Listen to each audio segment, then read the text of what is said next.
పురవాసి నీ స్వాస్థ్యముకై నన్ను పిలచితివే సిలువను మోయుచు నీ చిత్తమును నెరవేర్చెదను సహనము కలిగి సిలువను మోయుచు నీ చిత్తమును నెరవేర్చెదను సహనము కలిగి విడుదలము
చేతులు పైకెత్తి ప్రభు నామాన్ని మహిమపరుస్తూ స్తుతిస్తూ ఘనపరుస్తూ ఆశ్చర్యకరమైన దేవుడు, అన్ని వేళలా తోడుగా ఉండి నడిపిస్తున్నవాడు, సర్వశక్తి కలిగిన దేవుడు, నిన్న నేడు ఏకరీతిగా ఉన్నవాడు. హల్లెలూయ hallelujah hallelujah hallelujah hallelujah hallelujah hallelujah hallelujah హల్లెలూయ. ఒక్కరు మౌనం ఉండే సమయం కాదు, అందరూ రెండు చేతులు పైకెత్తి ప్రభు నామాన్ని ఘనపరుస్తూ ఉండగా ప్రభు దివ్య సన్నిధి నీ మీద ఆవరిస్తూ ఉన్నాడు. ప్రభు దివ్యమైన వెలుగు నీ మీద కుమ్మరిస్తూ ఉన్నాడు. హల్లెలూయ హల్లెలూయ హల్లెలూయ హల్లెలూయ. నిద్రించుచున్న నీవు మృతుల్లో నుంచి లేవు, క్రీస్తు నీ మీద ఉదయిస్తాడని లేఖనాల్లో రాయబడిన రీతిగా నా దేవుని ప్రియులారా, ప్రభు మీ మీద ఉదయించబోతూ ఉన్నాడు. సూర్యుని కాంతి వలె, ఇదిగో మెట్ట మధ్యాహ్నం ఉదయిస్తున్న సూర్యుని కాంతి వలె నీ మీద ప్రకాశించబోతున్నాడు ఆయన. హల్లెలూయ hallelujah hallelujah hallelujah hallelujah hallelujah hallelujah hallelujah హల్లెలూయ. ఎవరు సమీపించలేని తేజస్సులో నివసించు నా యేసయ్యా,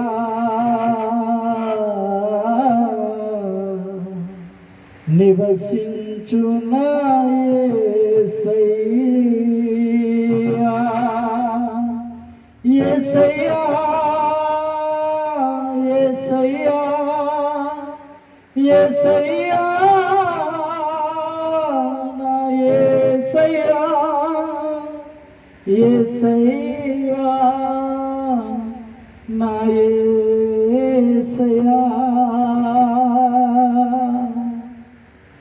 థాంక్ యూ జీసస్. అందరూ రెండు చేతులు పైకెత్తి దేవుని నామాన్ని గట్టిగా చప్పట్లు కొడుతూ ప్రభు నామాన్ని మహిమపడతాం. Praise the lord. Hallelujah hallelujah hallelujah hallelujah hallelujah. దివ్యమైన వెలుగు, దివ్యమైన వెలుగు, దివ్యమైన సన్నిధి ఈ ప్రాంతమంతా ఆవరించును గాక. పరిశుద్ధాత్మ మహిమ పొందుకుందురు గాక. దేవుని యొక్క సన్నిధి అనుభవించుదురు గాక. హల్లెలూయా హల్లెలూయా హల్లెలూయా హల్లెలూయా.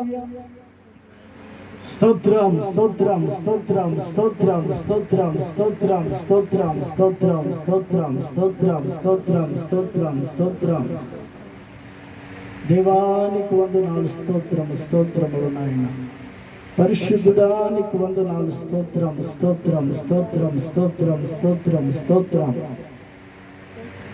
చేరితి నిన్నే విరిగిన మనసుతో కాదనలేదే నా మనవులు నీవు.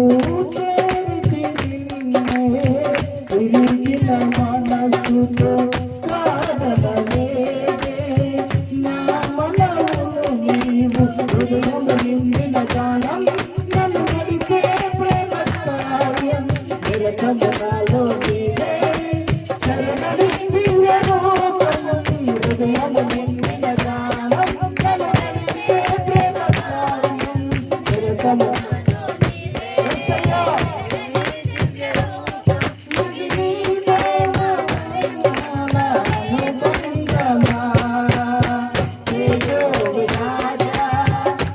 మహిమలు నీకే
స్తుతి ఆరాధన నీకే. Thank you Jesus. Hallelujah hallelujah hallelujah hallelujah. యేసయ్యా నీకు వందనాలు స్తోత్రాలు. ఎవరు సమీపించడానికి తేజస్సులో అమరత్వం గలవాడై నివసిస్తున్న దేవా, ఏ మంచితనము లేని మా బ్రతుకులు నువ్వు ప్రేమిస్తున్నావు నాయనా. Thank you Jesus. ఏరు కోరికని మమ్మల్ని పిలుచుకున్నావు కదా. పాపంలో జీవిస్తున్నవారు అయ్యా, ఎందుకు పనికిరాని జీవితాన్ని నాయన మనుషులందరూ మమ్మల్ని చేతరించుకున్నారు. మనుషులందరూ మమ్మల్ని వెలివేసిన, త్రోసివేసిన, నీవెన్నడూ మమ్మల్ని త్రోసివేయకుండా నీ సాహస కలిగిన హస్తపు నీడలో, నీ బాహు కలిగిన హస్తాల మధ్యలో మమ్మల్ని నడిపిస్తూ ఉన్నావు. నీ ప్రేమ, నీ కరుణ, నీ కటాక్షం ఎల్లప్పుడూ మా మీద కురిపిస్తున్నందుకు నీకు వందనాలు స్తోత్రములు. యేసయ్యా నీకు వందనాలు స్తోత్రములు. అందరూ గట్టిగా చప్పట్లు కొడుతూ ప్రభునామాన్ని praise the lord, praise the lord, praise the lord. Hallelujah hallelujah hallelujah hallelujah hallelujah hallelujah. ప్రార్థన చేసుకుందాం, అందరూ కూడా ప్రార్థన చేసుకుందాం. సర్వోన్నతుడు సర్వాధికారి అయిన దేవుడు మన మధ్యలో సంచారం చేస్తూ ఉన్నాడు. అందరూ ఏకీభవించి ప్రార్థన చేసుకుందాం. ప్రభాతం గారు ప్రార్థన చేస్తారు. అందరూ ఏకీభవించి ప్రార్థన చేసుకుని ప్రభు సన్నిధిలో ఆత్మలో పొందుకునే వారి ఆత్మను కుమ్మరిస్తూ దేవుని సన్నిధిలో మనసులో ఒకటి ఉంచుకుని పైకి ఒకటి మాట్లాడే మనుషులుగా మనం ఉండకూడదని కీర్తనల గ్రంథాల్లో చదివినట్లుగా మనసంతా హృదయపూర్వకంగా ప్రార్థన చేద్దాం. సమస్తమును బాగుగా చేసి ఉన్నాడు.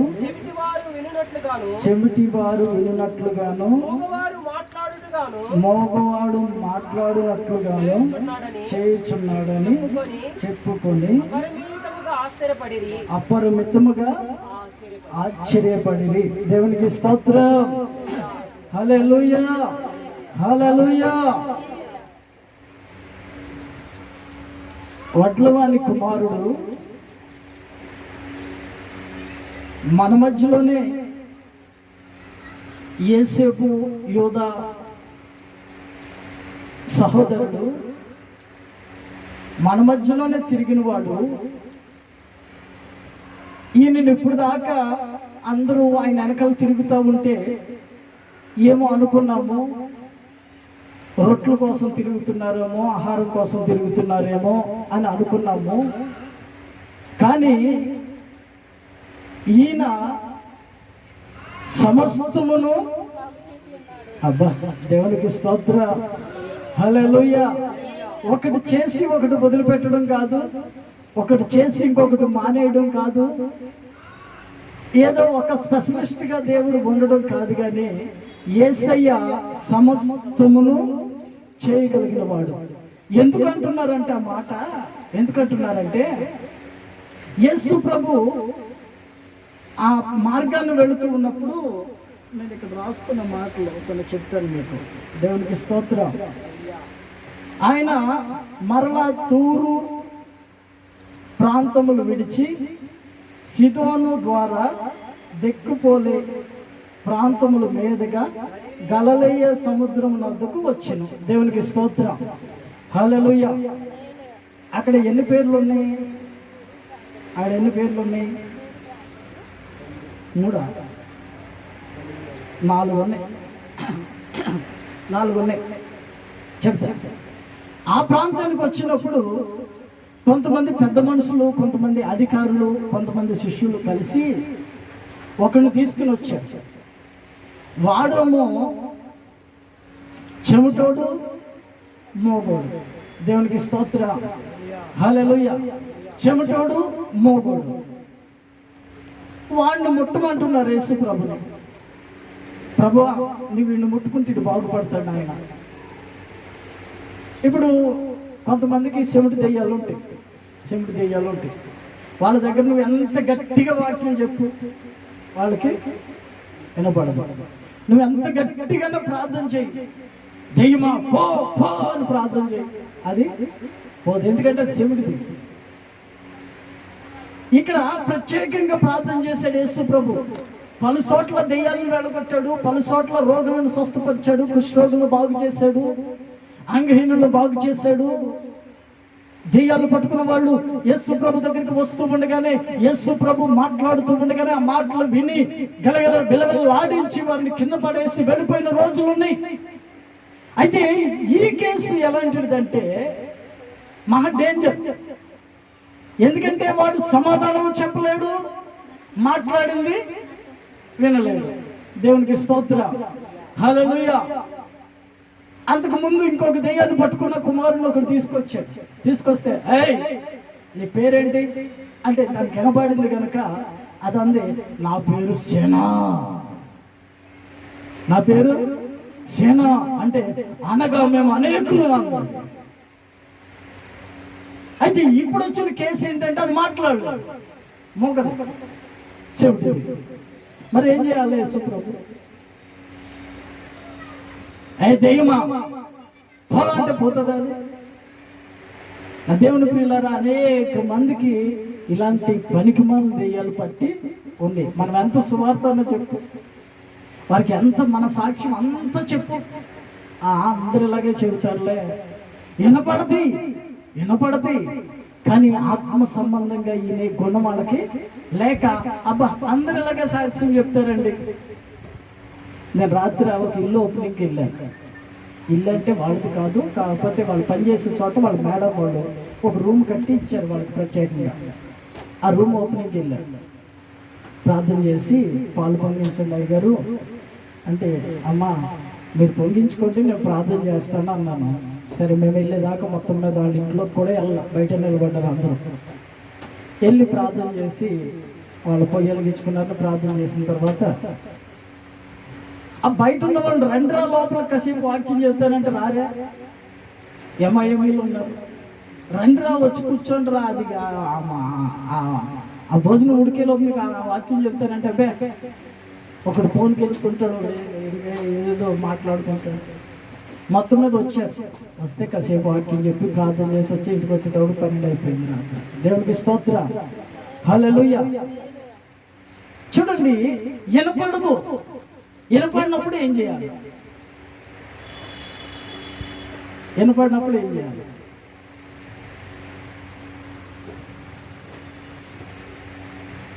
మాట్లాడలేడు. వాడికి ఎంత బలహీనత వచ్చినా, వాడిని ఎలాగైనా కొట్టినా అబ్బా అనలేడు, అయ్యా అనలేడు, నత్తి దెయ్యం. ఆడ అబ్బా అనాలంటే ఒక అర్ధగంట టైం పడుతుంది వాడికి. దేవునికి స్తోత్రం, హల్లెలూయా. యేసు ప్రభు ఏం చేశాడంటే, అక్కడ మీరు కనుక చదివితే అధ్యాయంలో యేసు ప్రభు దగ్గరికి తీసుకొచ్చి, అయ్యా వీడిని ముట్టండి నాయనా అన్నారు వాళ్ళు. అంటే యేసు ప్రభు మహావేదన పడిపోయాడు. అక్కడి నుంచి ఒక కార్యం యేసు ప్రభు చేశాడు. ఏమనంటే, ఆ సమూహంలో నుంచి బయటకు తీసుకువెళ్ళిపోయాడు. దేవునికి స్తోత్రం, హల్లెలూయా. అక్కడ గందరగోళంగా ఉంది. ప్రజలందరూ వచ్చేసారు. అది ఉన్నదా శివుడి దగ్గర, దానికి వినపడదు. వాడేదన్నా అరుస్తాడా అంటే అరవలేడు, వాడు మోగవాడు. కనుక యేసు ప్రభు ఏం చేశాడంటే వాడిని దూరంగా తీసుకెళ్ళిపోయాడు, సమూహంలో నుంచి దూరంగా తీసుకుని వెళ్ళిపోయాడు. నా దేవుని ప్రియులారా, ఒక్కొక్కసారి మీ జీవితాల్లో కార్యం చేయాలన్నప్పుడు, మీ జీవితాల్లో దేవుడు మేలు చేయాలనుకున్నప్పుడు, మీ మీ బంధువుల నుంచి మీరు ఎవరైతే మీకు సహాయం చేస్తారు అని ఆశపడతారో, ఎవరి మీద అయితే ఆశ పెట్టుకుని జీవిస్తారో, ఎక్కడైతే బాగా ఉంది, ఇక్కడ సమృద్ధిగా ఉందని మీరు ఆశపడుతూ ఉంటారో, అలాంటి చోటు నుంచి ఒంటరిగా తీసుకుని వెళ్ళిపోతాడు ఒక్కొక్కసారి. దేవుడికి స్తోత్రం కలుగును గాక. హల్లెలూయా. ఒంటరిగా తీసుకుని వెళ్ళిపోయాడు, ప్రజల నుంచి తీసుకుని వెళ్ళిపోయాడు, దూరంగా తీసుకుని వెళ్ళిపోయాడంట, ఏకాంతంగా తీసుకుని వెళ్ళిపోయాడంట. ఎందుకు ఏకాంతంగా వెళ్ళాల్సిన అవసరం ఏమొచ్చింది? యేసు ప్రభు చనిపోయిన లాజరును లేపేటప్పుడు సమాధుల దగ్గరికి వెళ్ళి నిలబడి ఆకాశం వైపు కన్నులెత్తి ప్రార్థన చేసి, లాజరు లేచి బయటికి రా అంటే 100 మంది ప్రజలు ఉన్నారు, 1000 మంది ప్రజలు ఉన్నారు. వాళ్ళందరూ ఎదురుకుండగా లేచి బయటికి రమ్మంటే చనిపోయి 4 రోజులు అయిపోయింది వాడిని పాతి పెట్టబడి. ఆ చనిపోయిన శవం అలాగే లేచి జీవంతో బయటకు వచ్చినట్లు మనం చూస్తూ ఉన్నాం. దేవునికి స్తోత్రం. మరి ఇప్పుడు ఎందుకు ఏకాంతంగా తీసుకువెళ్లాల్సిన అవసరం ఏంటి? బ్రతుకున్న వాడిని, సచిన వాడినే అందరి ముందు లేపగలిగిన నా ప్రభు ఏకాంతంగా ఎందుకు తీసుకెళ్ళాడు అంటే, ఏకాంత సమయంలోనే దేవుని గొప్ప కార్యాలు జరుగుతాయి. దేవునికి స్తోత్రం. హల్లెలూయా. నీవు ఏకాంతంగా ప్రార్థన చేసినప్పుడు, ఏకాంతంగా దేవుని వైపు చూసినప్పుడు, దేవుడు ఆశ్చర్యమైన కార్యాలు నీ జీవితాల్లో జరిగిస్తాడన్న మాట వాస్తవం ఈ రోజున. దేవునికి స్తోత్రం. హల్లెలూయా. అందరిలో నివసిస్తుంటాం, ఏవేవో కబుర్లు చెబుతుంటాం, గంటలు గంటలు గడిపేస్తాం, ప్రజల్లో గంటలు గంటలు గడిపేస్తాం. మనం ఎందుకు వచ్చాము, ఎలా ఉన్నాము, అక్కడ అసలు ఎక్కడ నివసిస్తున్నాము, ఎందుకు జీవిస్తున్నాము అనే ఆలోచన మనకు ఉండదు. ఎక్కడికైనా నేను కూర్చుంటే గంటలు గంటలు అయిపోతుంది. మీకు తెలియదా? అన్నీ మీకు తెలిసినవి, నేను చెప్పాల్సిన అవసరం ఏమి లేదు. కొంతమంది ఫోన్ పట్టుకుంటారు, ఎన్ని గంటలైనా వాళ్ళకి టైం పాస్. కొంతమంది మాట్లాడడం మొదలెడితే విడిచిపెట్టరు. దేవుని దయ వల్ల నాకు ఎవరు ఫోన్ చేసినా 2-3 నిమిషాలు, మా అయితే ఎక్కువైతే 10 నిమిషాలు ముగించేస్తాను. ఎక్కువసేపు ఫోన్లో కూడా నేను ఎవరన్నా బాగా అవసరంతో చేసిన 10 నిమిషాల కంటే ఏం మాట్లాడతానండి, విశ్వాసంతో కానీ పెద్దలతో కానీ. దేవునికి స్తోత్రం. హల్లెలూయా. గంటలు గంటలు చెవి దగ్గర ఎట్టుకుని చెప్పు చెప్పు చెప్పు చెప్పు, ఇంకా ఇంకా ఇంకా ఎన్ని గంటలు గడిచిపోద్దో, ఇంకా ఇంకా ఇంకా ఇంకా. దేవునికి స్తోత్రం. హల్లెలూయా. నీవు ఒక్కరి జనమైన ఈ జనంలో నుంచి, దుష్టుల మధ్యలో నుంచి వెళ్ళిపోయినప్పుడు, ఒంటరిగా నీవు ప్రార్థన చేస్తున్నప్పుడు ప్రభువు నీతో మాట్లాడతాడు. దేవునికి స్తోత్రం. హల్లెలూయా. ఏకాంతంగా వెళ్ళిపోవాలి. నేను ఒక్కొక్కసారి బయటికి వెళ్ళి వస్తానా, వచ్చేటప్పటికి మా ఇంటి దగ్గర అంతా గుమ్ముకూడి కొంచెం సర్కిల్ లాగా ఉంటుంది, ఆ సర్కిల్లో నిలబడుతూ ఉంటారు చాలామంది, మాట్లాడుకుంటూ ఉంటారు. మా ఇంటి పక్కన వాళ్ళు కలిసి నన్ను ఆపుతారు అప్పుడప్పుడు. రాజన్న ఇప్పుడే వస్తున్నావా, ఎలా ఉన్నావు, అది ఇది అని వాటి కోసం వీటి కోసం మాట్లాడుతుంటారు. వాళ్ళతో 2 నిమిషాలు మాట్లాడి ఇంట్లోకి వెళ్ళిపోవడం. నా పని ఏంటో తెలుసా? ఆ బ్యాగ్ ఆడ పడేసి బైబిల్ అక్కడ పెట్టుకుని, బైబిల్ ఎలాగో నాకు కూడానే ఉంటుంది, కూర్చున్న గంట సేపటి వరకు లేకనే చక్కగా బైబిల్ చదువుకుంటుంటాను. మొన్న ఒక పాస్టర్ గారు వచ్చాడు ఇంటికి, ఏరే తెలిసిన పాస్టర్ గారు. అప్పుడప్పుడు మనం పిలుస్తుంటాం, ఇక్కడికి చర్చికి కూడా పిలుస్తూ ఉంటాను నేను. ఆయన వచ్చి రావడం చూసి నన్ను అంటాడు, చాలాసార్లు చూశాడు అదే స్థితిలో, కనుక చూసి అంటాడు, నువ్వు బైబిల్ ఎక్కువ చదివేటట్టున్నావే అన్న. మరి దీనికంటే మించింది ఏమన్నా? ఆయన ఒక బుక్ తెచ్చి ఇచ్చాడు నాకు, ఎప్పుడో ఎవరో రాసిన బుక్. ఆయన కోరిక ఏంటంటే ఎప్పుడన్నా బుక్ చదువుతాను మన. దేవునికి స్తోత్రం. హల్లెలూయా. అన్ని దీంట్లో ఉన్నప్పుడు ఇంకేరు బుక్కులు చదివి లాభమే ఉందండి. ఇక్కడ యేసు ప్రభు గురించి వాజీలు అనుకుంటున్నారు, ఈయన సమస్తము. మరి ఇంకేం కావాలి? నీకు సమస్తాన్ని ఇచ్చేవాడు. చూడండి, కొంతమంది డబ్బు సంపాదించడానికి ప్రయాసపడుతుంటారు. డబ్బు సంపాదించడానికి. డబ్బు ముఖ్యం కాదని నేను చెప్పను, జీవితంలో అది అవసరమే, ప్రతి మనిషికి అవసరమే. డబ్బు ఉంటేనే ఈ రోజున విలువ. డబ్బున్న మనిషినే ఒక విలువగా చూస్తారు. యాకోబు పత్రికలో అంటాడు, బంగారు నగలు పెట్టుకుని కాటన్ వస్త్రాలు, ఖద్దరు వస్త్రాలు ధరించుకుని వచ్చిన వాళ్ళకి ఒక పై స్థానాల్లో, అయ్యా మీరు ఇక్కడికి రండి, ఇక్కడ కూర్చోండి అని మీరు గౌరవిస్తారు. ఆ సింపుల్ జుట్టుతో, అరిగిపోయిన చెప్పులతో, చిరిగిపోయిన బట్టలతో వచ్చిన వాళ్ళని, అరే నువ్వు అమ్మోళ్ళు కూర్చో, ఆ శివుని కూర్చో అని చెబుతారు మీరు. ఈ వ్యత్యాసం మీ దగ్గర ఉంది. మరి ప్రభువు ఎలా మీ ప్రార్థన ఆలకిస్తాడు అని యాకోబు పత్రికలో రాయబడి ఉంది. నా దేవుని ప్రియులారా, డబ్బు ఉంటేనే మనిషికి విలువ ఈ లోకంలో. కానీ ఆ డబ్బును కూడా ఇచ్చేవాడే దేవుడు కదా. దేవునికి స్తోత్రం. నీ కష్టార్జితం ఎంతైనా సరే దాన్ని అభివృద్ధి పరచగలిగిన వాడు దేవుడు కదా. నేను అప్పుడప్పుడు చెప్తుంటాను, 6వ తరగతి 2 సార్లు ఫెయిల్ అయిపోయానయ్యా, నేను చదవలేకపోయాను. మా నాన్న అనేవాడు అప్పుడప్పుడు. నాకంటే కొంచెం పెద్ద కుర్రోడు ఒక అతను 7వ తరగతి దాకా చదివాడు. ఆ రోజుల్లో చదివి వాడు మెడికల్ షాప్లో పనిచేసి వస్తుంటే నన్ను తిడుతుండేవాడు మా నాన్న. ఒక్కసారి తిట్టాడు ఆడి గురించి, బాగా గుర్తు. ఆడు చూడరా 7వ తరగతి దాకా చదివాడు, అందుకే ఇప్పుడు ఆయన మెడికల్ షాప్లో చేసుకుంటున్నాడు, పని చేసుకుంటున్నాడు. నువ్వు చదవమంటే చదువు, స్కూల్కి వెళ్ళమంటే వెళ్ళవా అన్నాడు. అప్పుడు నేను 3వ తరగతి 4వ తరగతి. నా దేవుని ప్రియులారా, 6వ తరగతి 2 సార్లు ఫెయిల్ అయిపోయాను. ఇప్పుడు నా దేవుడు నన్ను గొప్ప స్థితిలోనే ఉంచాడు. చదువుకున్న వాళ్ళు కూడా అదే స్థితిలో బ్రతుకుతున్నారు అనుకో.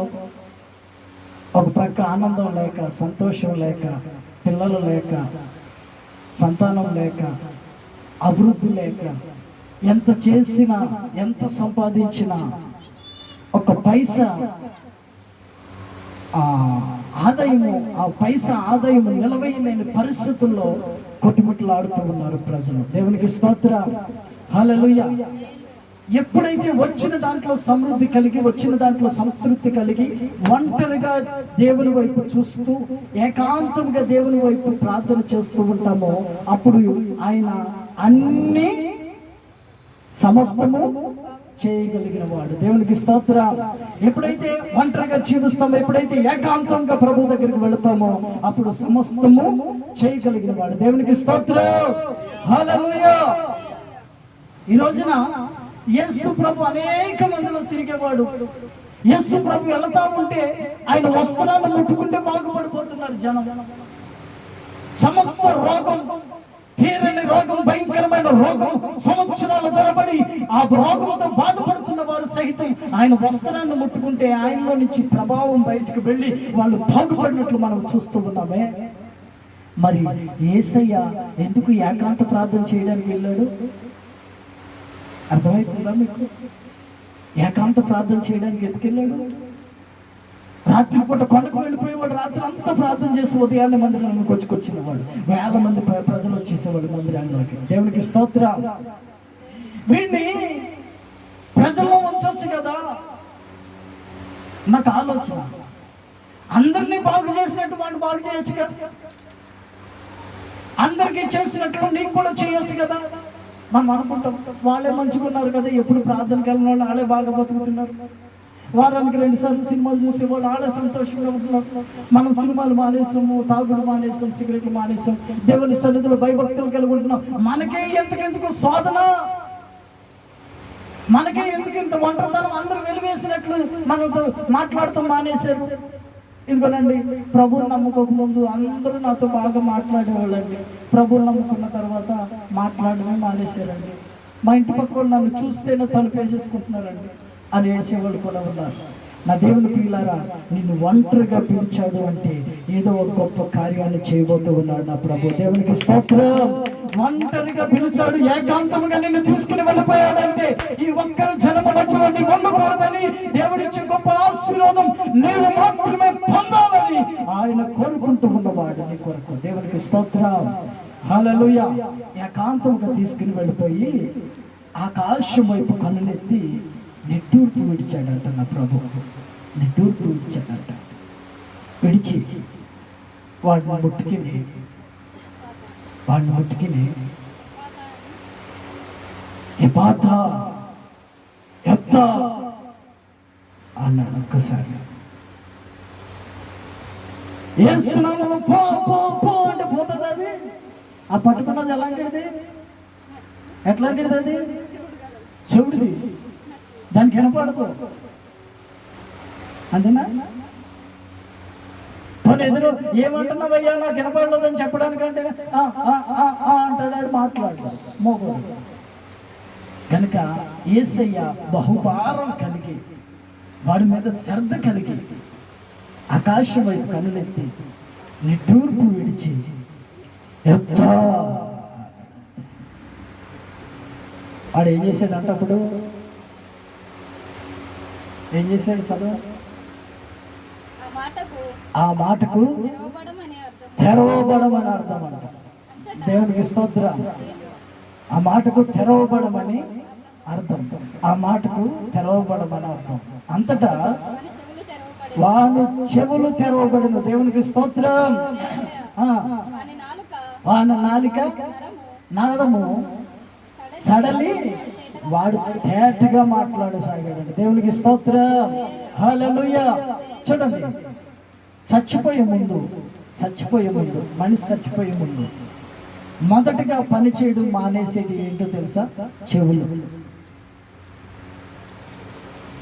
పని చేయమంట. డాక్టర్లు చెప్తుంటే విన్నాను నేను. చెవులు పని చేయమంట. ఈ చెవులు పనిచేయడం మానేసిన తర్వాత ఇంకా ఎంతన్నా తోలు పెదనాన్న, చిన్నాన్న, తాతయ్య లేగరా తాత, లేగరా తాత అని ఎందుకు అనుకున్నా వాడు. ఎందుకంటే వాడు వెళ్ళిపోయే కాలం దగ్గరికి వచ్చింది. దేవునికి స్తోత్రం. మరి యేసయ్య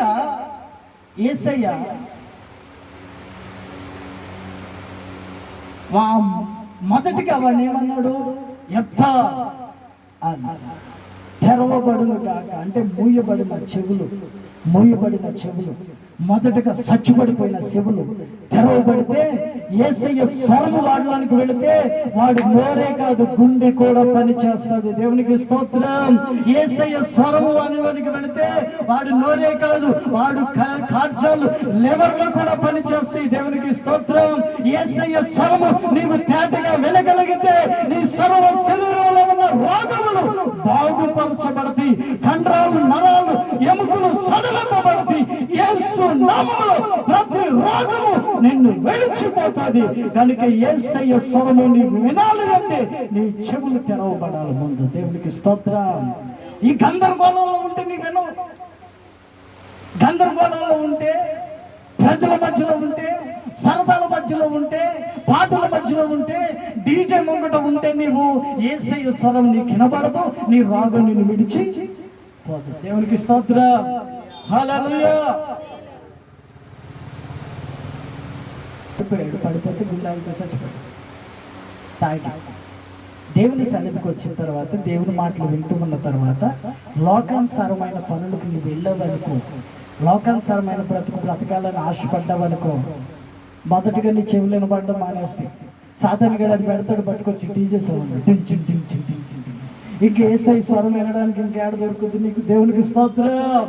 హల్లెలూయా. అందుకే గందరగోళం మధ్యలో నుంచి యేసయ్య ఏం చేశాడంటే వాడిని ఏకాంతంగా వీడు నా స్వరం వింటే వీడు నోరు తెరవబడుతుంది, వీడి గుండె బాగుపడుతుంది, వీడికి పట్టిన దెయ్యము విడిచి వెళ్ళిపోతుంది. దేవునికి స్తోత్రం. హల్లెలూయా. ఒకరోజు ఇంకో దెయ్యం వచ్చింది యేసయ్య దగ్గరికి. వచ్చి రావడం యేసయ్య ఆ పడవలో నుంచి, సముద్రం వారి నుంచి అలా దిగి ఒక అడుగు పెట్టాడు అంతే. వాడు అంత దూరంలో నుంచి పరిగెట్టుకుని వచ్చాడు. పరుగు వచ్చి, సర్వోన్నతుడైన దేవుని కుమారుడా, మాతో నీకేం పని? మమ్మల్ని నశింపజేయవచ్చావా? దానికి తెలుసు యేసయ్య ఒక ఇంట్లోకి వస్తే మేము అక్కడ ఉండడానికి ఇల్లు పడదురా బాబు అని దానికి తెలుసు. దేవునికి స్తోత్రం. ఆ సాధన గడికి తెలుసు, అమ్మో యేసయ్య ఈడిలోకి వచ్చేయడానికే వీడు తాగడం మానేస్తాడు, యేసయ్య ఏమిలోకి వచ్చిందనుకో ఏం బూతులు తిట్టడం మానేది. మరి నేను ఎక్కడ ఉండాలి? అది బూతులు తిట్టేది. ఇప్పుడు ఈడికి పట్టిన ఎన్ని దెయ్యాలు? ఒకటి మోగది, ఒకటి చెంచుది, నత్తిది. మరి మనకు బట్టి ఎన్ని ఉన్నాయి? డబ్బు దెయ్యం పడుతుంది, బట్టల దెయ్యం పడుతుంది. మనం డబ్బులు ఉన్నా లేకపోయినా అప్పు సప్పు చేసి ఇన్స్టాల్మెంట్ మీద అయినా కొనేస్తాం బట్టలు. దేవునికి స్తోత్రం. బంగారం దెయ్యం పడుతుంది, నిద్ర దెయ్యము, తిండి దెయ్యము, బూతులు దెయ్యము, సినిమాలు దెయ్యము, అబద్ధాలు దెయ్యము, సిగరెట్లు దెయ్యము, తాగుడు దెయ్యం. ఎన్ని దెయ్యాలు దేవునికి స్తోత్రం. హల్లెలూయా. ఎప్పుడైనా ఆల్రెడీ ప్రార్థనకు వస్తే దెయ్యాల ఇష్టంతో చెప్తాం మీకు. దేవునికి స్తోత్రం. హల్లెలూయా. వీడిని ఏకాంతంగా ఎప్పుడైతే తీసుకెళ్ళాడో ప్రభువు, అప్పుడు యేసయ్య స్వరం వాడు తేటగా వినగలిగాడు. ఎంత ఇంకేరే మాట మాట్లాడా యేసయ్య అక్కడ? ఒకసారి ఈడు నోరు తెరవబడును గాక, ఒకసారి ఈడు చెవులు తెరవబడును గాక అని నెత్తిన చేసి గంటి గంటి అది ప్రార్థన చేశాడు యేసయ్య? చేయలే. ఏమన్నాడు? ఏకాంతంగా వెళ్ళిపోయి ఎంత ఆ ఒక్క స్వరము వాడు వినగలిగాడు కనుక వాడి చెవులు తెరవబడింది, వాడి నాలుక సడలింపబడి. నత్తిగా మాట్లాడేవాడు ఇంతకు ముందు, ఇప్పుడు తేటగా మాట్లాడుతున్నాడు అంట. దేవునికి స్తోత్రం. యేసయ్య దగ్గరికి వచ్చిన వాడు తేటగా మాట్లాడతాడు. మీలో ఎవరికైనా నత్తుంటే బాధపడకండి. ఆ నత్తి అనేది పక్కన పెడితే, ఇప్పుడు యేసయ్య దగ్గరికి వచ్చిన తర్వాత మాట్లాడే మాటలు ఎలా ఉంటాయో తెలుసా? తేటగా మాట్లాడగలుగుతారు. మీ మాట యేసయ్యకి అర్థమవుతూ ఉంటుంది. దేవునికి స్తోత్రం. నత్తున్న వాళ్ళు ఎవరు బాధపడకుండా మాతో మాట చెప్తే నేను దేవునికి స్తోత్రం. హల్లెలూయా. ఇప్పుడు చిన్న పిల్లోడు ఉన్నాడండి, 1.5 సంవత్సరాలు 2 సంవత్సరాల పిల్లోడు. వాడు మాట్లాడుతుంటే మనకు బాగా అర్థమవుతుందా? ఎంతమందికి అర్థమవుతుంది? 2 సంవత్సరాల పిల్లోడు వచ్చి మాట్లాడుతున్నాడు. ఏదన్నా ఒక మాట చెప్పుకుంటారా?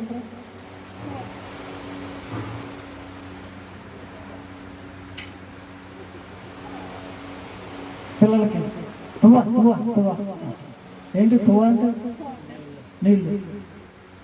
ఆంబట్టమ్మ ఆంబట్టమ్మ అంట. అంటే వాడికి అర్థమయ్యే భాష. అరే అన్నం తినరా అంటామా అండి?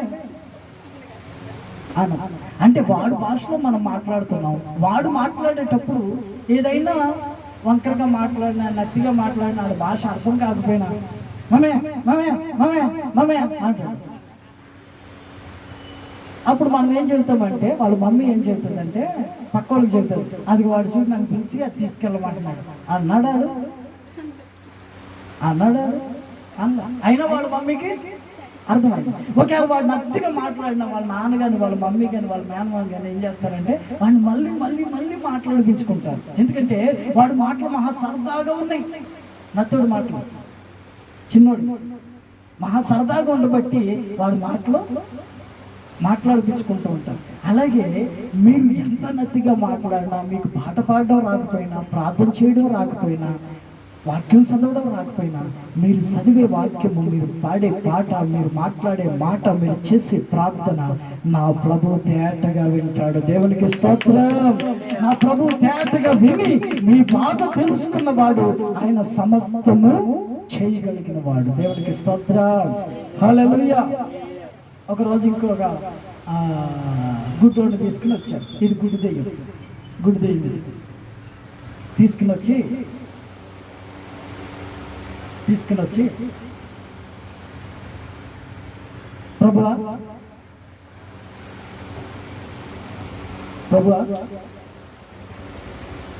ఈడు గుడ్డోడిని అయినా చూడలేడు, ఇది ప్రార్థన చేయి తండ్రి అన్నారు. అంటే యేసయ్య వాడిని కూడా ఏం చేశాడు తెలుసా? ఇక్కడేమో మీరు చదివితే మార్కు సువార్తలోనే 7వ అధ్యాయం ఇప్పుడు చదివారు కదా,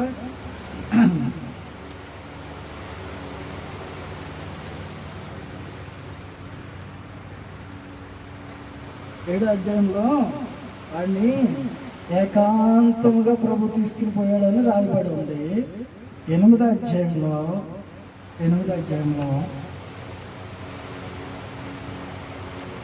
వాడిని చెయ్యి పట్టుకుని ఊరు వెలుపలకు తీసుకుని పోయాడంట. దేవునికి స్తోత్రం, హల్లెలూయా. వీడు గుడ్డోడు. వాడంటే గందరగోళంలో ఎనలేడని వాడిని ఏకాంతంగా తీసుకుని వెళ్ళాడు. వీడు గుడ్డోడు. ఈయన్ని ఎక్కడికి తీసుకెళ్ళాడు? 22వ వచనం నుంచి చదివితే మీరు, ఆయన యొద్దకు ఒక గుడ్డివాణ్ణి తోడుకుని వచ్చి వాణ్ణి ముట్టవలనని ఆయనను వేడుకొనిది. ఆయన గుడ్డివాణ్ణి చేయి పట్టుకొని ఊరు వెలుపలకి తోడుకుని పోయి దేవునికి స్తోత్రం, హల్లెలూయా. ఊరు వెలుపలకు తోడుకుని పోయి వాణ్ణి ఉమ్మేసి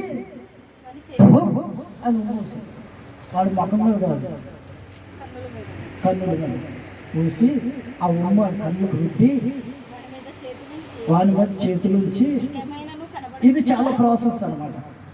వాడినేమో ఏకాంతంగా తీసుకెళ్ళి ఎంత అన్నాడు ఒక మాట, వాడికి 2 పని చేసినాయి. ఈడు గుడ్డోడు, ఈ గుడ్డోడితో మహా డేంజర్. పాపం 2 కళ్ళు పనిచేయని గుడ్డోడికి ఒక కన్ను పనిచేసే అమ్మాయితో పెళ్లి చేశాడు. ఒక కన్ను పనిచేస్తుంది అమ్మాయికి, వీడికి 2 కళ్ళు పనిచేయదు. చేయి పట్టుకుని రోజు మార్కెట్ రోడ్డుకి వెళ్ళి అడుక్కుంటూ ఉంటాడు రోజు. ఆ అమ్మాయి కొంచెం నడవలేకో కాళ్ళు కొంచెం వెనక్కి అయింది అనుకో, ఈ 2 కళ్ళు కనపడినాడు అంటాడు, ఏమైంది ఎవడానికి చూస్తున్నావు? వీడికి 2 కనపడు, ఇంకొకటి కనపడుతుంది కదా, వీడికి అనుమానం, నడువ ఎవడానికి చూద్దాం.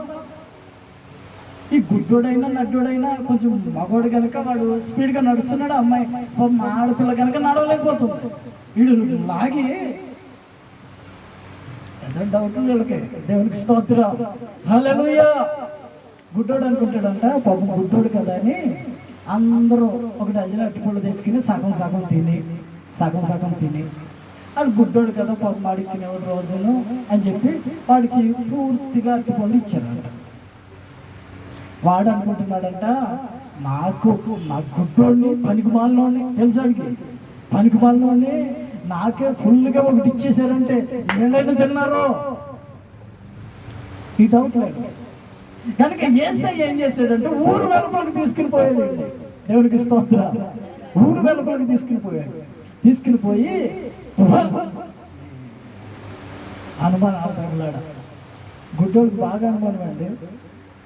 ఏసన్ గారు ఒకరోజు గుడ్డోడు వస్తే, ఏసన్ గారు మీకు ఎప్పటి నుంచో టీ ఇప్పించాలని ఉందండి, నాకు టీ దగ్గర రండి అని కాఫీ వాటర్ దగ్గర తీసుకుపోయినాడు. తీసుకుపోతే వాడికి టీ ఇప్పించిన తర్వాత 10 రూపాయలు ఇచ్చాడంట కాఫీ వాటర్ వాడికి. ఆడు 2.5 20 పైసలు ఎంతో తీసుకుని కానీ మా చిల్లరంతా ఇంకిచ్చాడు. ఇచ్చిన తర్వాత ఏసన్ గారు ఈ లెక్క పెట్టండి అన్నాడు. ఈ లెక్క పెట్టి అవి సరిగ్గా ఉన్నాయిరా అని అడి చేతికి ఇచ్చాడు. మళ్ళీ కొంచెం దూరం వచ్చిన తర్వాత వాడికి తెలిసినాడు ఎవడో, అరే ఎంకన్నా బాగున్నావా అంటే, అరే ఇక్కడ రారా అని చెప్పి ఇక కాఫీ వాటర్ వాడికి 10 రూపాయలు ఇచ్చాను కానీ వాడు చిల్లర ఇచ్చాడు, మొత్తం ఇచ్చాడు లేదు చూడు లెక్క పెట్టు అని ఆడి చేతికి ఇచ్చాడు.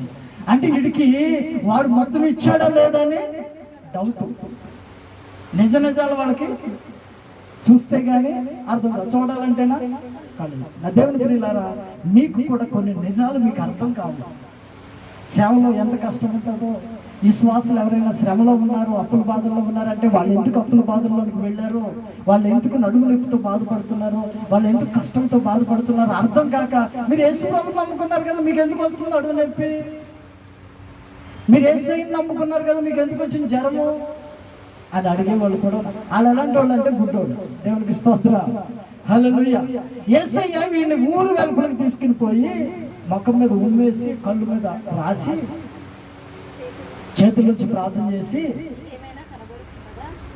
రై నీకేమైనా కనబడుతుందా అని అడిగాడు.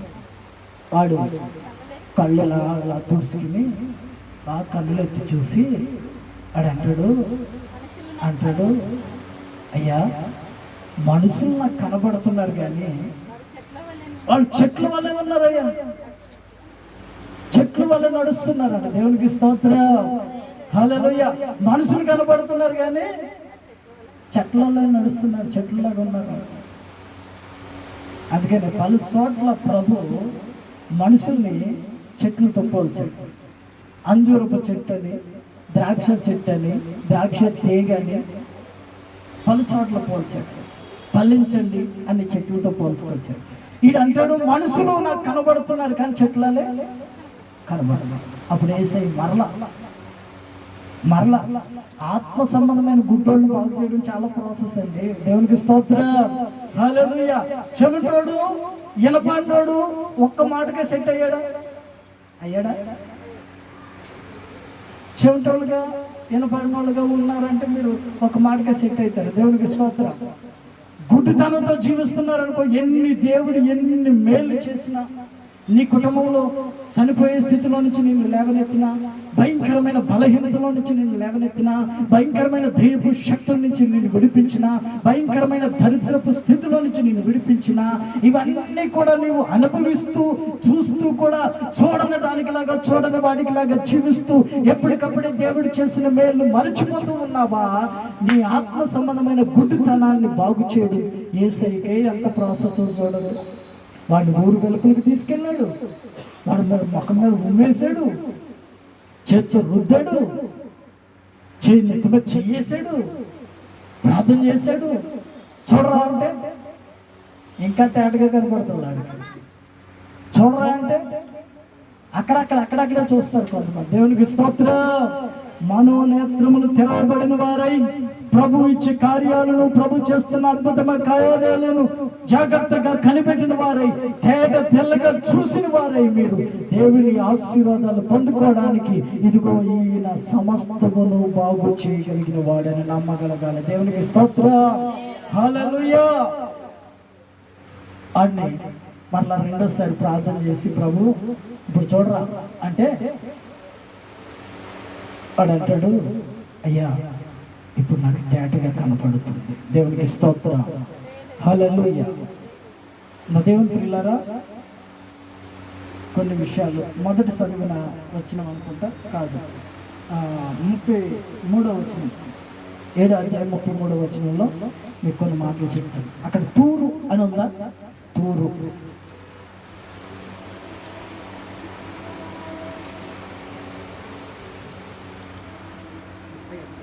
33, 7వ అధ్యాయం 33 మార్కు సువార్త. సమూహంలో నుండి ఓకే అది కాదు 31 ఆయన మరలా తూరు ప్రాంతమును విడిచి, చాలు. తూరు అంటే ఏంటో తెలుసా? తూరు అంటే ఏంటో తెలుసా? బండ. తర్వాత ఇంకొక ఊరి పేరు సిదోను ద్వారా. సిదోను అంటే ఏంటో తెలుసా?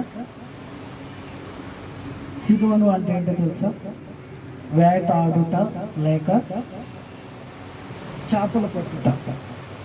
వేటాడుట లేక చేపల పట్టుట సిదోను అంటే. తర్వాత ఇంకో ఊరి పేరు ఉంది, దెక్కపోలి అంటే అది నాకు రాయడం రాదు కనుక, చేతితో రాయడం రాదు కనుక దేవుడు బాగా జ్ఞానాన్ని ఇచ్చాడు. ఇది టెక్నాలజీ అంతా వాడుతుంటాను నేను వచ్చినవి అన్ని దీంట్లో నోట్ చేసుకుంటూ ఉంటాను. దేవునికి స్తోత్రం. నాకు గుర్తొచ్చినవి ಎಲ್ಲ దాంట్లో నోట్ చేసుకుంటే ఎప్పుడన్నా మీకు చెప్పాలనిపించినప్పుడు, ప్రభు ప్రేరేపించినప్పుడు వాటిని చెప్తుంటాను. దేవునికి స్తోత్రం కలుగును గాక, హల్లెలూయా. దెక్కపోలి అనే ప్రాంతం పేరు, ఆ ప్రాంతాన్ని గురించి ఇక్కడ ఏం రాయబడిందంటే 10 పట్టణములు అంట. 10 పట్టణములు అంట దెక్కపోలి అనేది. దేవునికి స్తోత్రం. తర్వాత గలిలయ అంటే గుండ్రని వలయం. ఈ గలిలయ సముద్రం దగ్గర చాలా అద్భుతాలు యేసయ్య చేశాడు. గలిలయ సముద్రం దగ్గర చాలా రోజులైన గడిపాడు. ఆ గలిలయ అనే ఊరు కొరకు యేసయ్య చనిపోయిన తర్వాత కూడా 3వ రోజున లేచిన తర్వాత కూడా మొదటగా వెళ్ళిన ప్రాంతం గలిలయకే ఆయన వెళ్ళాడు. దేవునికి స్తోత్రం. ఆ స్థలాలు యేసయ్య చనిపోయిన తర్వాత తిరిగి లేచి వెళ్ళొచ్చిన స్థలాలన్నీ వివరంగా యేసన్న గారు చెబుతుంటే జాగ్రత్తగా వినేవాడు నేను. దేవునికి స్తోత్రం. యేసన్న గారు చెబుతూ ఉంటే ఇది ఈ ప్రాంతానికి వచ్చాడు యేసయ్య, ఈ ప్రాంతంలో నిలబడ్డాడు, ఇక్కడ మాట్లాడాడు అని ఆయన యెరూషలేము వెళ్ళినప్పుడు చూసి అవన్నీ చక్కగా జాగ్రత్తగా నోట్ చేసుకుని ఆయన వచ్చి చెబుతూ ఉంటే వినేవాడు నేను. దేవునికి స్తోత్రం. హల్లెలూయా. చూడండి, వాడినోమో ఏకాంతంగా తీసుకుని వెళ్ళాడు, వీడినోమో ఊరు బయటలకి తీసుకుని వెళ్ళిపోయాడు. ఈ రోజున నీవు ఆత్మ సంబంధమైన గుడ్డితనంతో నీవు జీవిస్తుంటే ప్రభు నీ మనోనేత్రాలు తెరవాలని చూస్తున్నాడు. ఆయన ఒకటి చేసి ఒకటి చేయకుండా విడిచిపెట్టేవాడు కాదు. సమస్తమును బాగుగా చేయగలిగిన వాడని జనులందరూ ఆశ్చర్యపోయారంట. నీ కుటుంబంలో ఎన్ని మేలు చేసినా నీకు ఆశ్చర్యమైనదే లేదు. ఎందుకంటే మనకేముందంటే వాడికి 2 ఉంది, చెవుడు నత్తి. మనకి ఇంకోటి కూడా ఉంది. ఏంటిది? అది గుడితనం. దేవునికి స్తోత్రం. హల్లెలూయా. ఈ గుడితనంలో నుంచి మనం బయటికి రావాలి. వచ్చినప్పుడే మన సాక్ష్యాన్ని అనేక మందికి పంచగలుగుతాం, మన సంఘంలోనికి అనేక మందిని నడిపించగలుగుతాం. ఈ గుడితనాన్ని విడిచిపెట్టలేదనుకో, నీకు చూసిన వాళ్ళందరూ ఎలా కనబడతారు తెలుసా? చెట్లలా కనబడతారు, చెట్లలాగానే ఉంటారు. నువ్వు పాపపు స్థితిలో ఉంటే వాళ్ళు కూడా అదే చేస్తున్నారని అనుకుంటావు. నువ్వు మసకగా చూస్తే వాళ్ళు కూడా అదే. గుడ్డోడికి చీకటి ఉందని వెళ్తుందని తెలుస్తుందా? మనకు తెలుసు, అది తెలుస్తుందా? తెలవదు. కనుక నీవు కూడా గుడితనంలో ఉన్నావనుకో, గుడితనం అంటే అదే పాపంలో నీవు ఉన్నావనుకో, వాళ్ళు కూడా పాపిస్తూనే అనుకుంటారు. కనుక వాళ్ళు అన్ని జనులుగా ఉన్నారు, పాపంలో ఉన్నారు. వాళ్ళందరినీ వెలుగులోనికి నడిపించాలి అంటే మనం గుడ్డితనం లేని వారిపై తేటగా చూసేవాళ్ళుగా ఉండాలి. దేవునికి స్తోత్రం. హల్లెలూయా. అక్కడ ఉన్న జనమందరూ అంటున్నారు, ఇదిగో ఈయన సమస్తమును బాగుగా చేసి ఉన్నాడు. దేవునికి మహిమ కలుగును గాక. ప్రార్థన చేసుకుందాం. అందరూ కూడా ఈ మాటలన్నీ మన వెనుకల్లో ఫలభరితంగా మార్చి ప్రభు దీవించి ఆశీర్వదించును గాక. ఈరోజు